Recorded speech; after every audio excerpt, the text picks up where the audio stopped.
So today we're going to be working with inverse trig functions, and the first problem we're going to do is going to be the antiderivative of sine of x all over 13 plus cosine squared of x dx.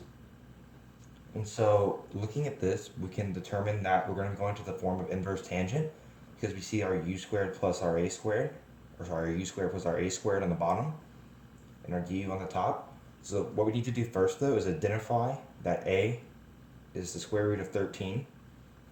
U is going to be cosine of x, and du is going to be negative sine of x dx. So from there, we're just going to write the formula so we know that the antiderivative of negative du all over u squared plus a squared is equivalent to negative 1 over a of the inverse of tangent of u over a plus c. And so all we need to do now is plug in our numbers. We have 1 over a, which is root 13, multiplied by the inverse of tangent, all over u, which is cosine of x, over a, which is root 13, and then plus c. So we're going to do another problem just like that one, or very similar to that one, rather. We're going to have the antiderivative of 1 all over x multiplied by 60, or the square root of 64x squared minus 49 dx. So looking at this one, since it has the radical with the x on the outside, that tells you that you're going to be going to the inverse of secant, but you still need to identify that a is equivalent to 7, u is equivalent to 8x, and just for a note, since that is u squared, you can note that u squared is equal to 64x, and we're using that again, 64x squared rather, and that du is equivalent to 8 dx.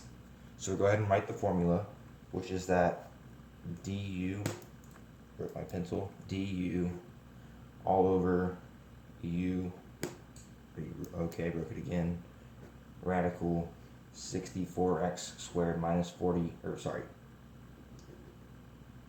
I'll stress it out, du over u radical u squared minus a squared is equivalent to 1 over a inverse of secant of the absolute value of u all over a plus c. And from there, all we need to do is plug in our numbers. And so we're going to get 1 over 7 of the inverse of secant